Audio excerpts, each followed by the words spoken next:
I was speaking at a church on the southern border of Texas near the border with Mexico. Driving back in, I selected a lane for the border check. I felt a prompting, a simple prompting, but a strong one. Switch lanes. So I switched lanes. It didn't make any sense to me, but I switched lanes.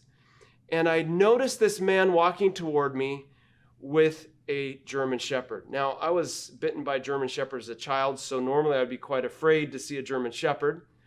But my focus was on the man, the handler that was leading this dog.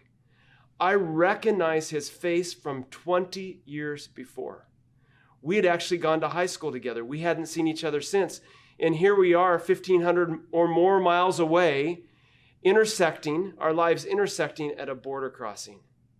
I reached out my hand and greeted him by name. He was surprised, of course, and invited me to pull aside. And we had an opportunity to be able to connect with each other and to visit. I look at that opportunity and say, what if I had not switched lanes when the Holy Spirit prompted me?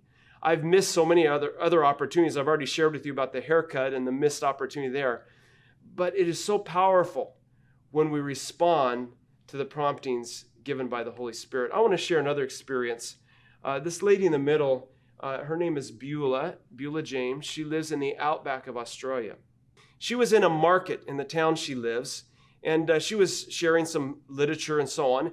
And this individual from another village, another town in the Outback, stopped at her booth and was beginning to look over the materials in a very interested way. And then she said to Beulah, when are you going to come to my town to share these things?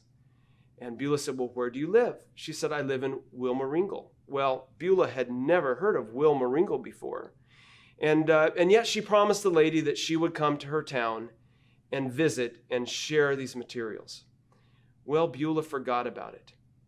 2 years later, she woke up with a strong impression.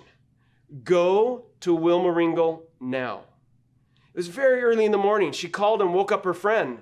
Said, Robin, I need you to come to Wilmaringle with me. Robin said, well, where's that? She said, I don't know exactly, but I kind of know the direction where it is. So they hopped in their car and they began driving. Eventually, they ended up in this little outback town of Wilmaringle.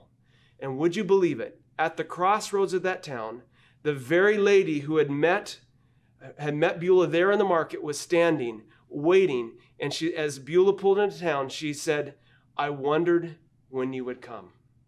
Friends, that's a divine appointment. And it happened because Beulah was willing to respond to the Spirit's prompting.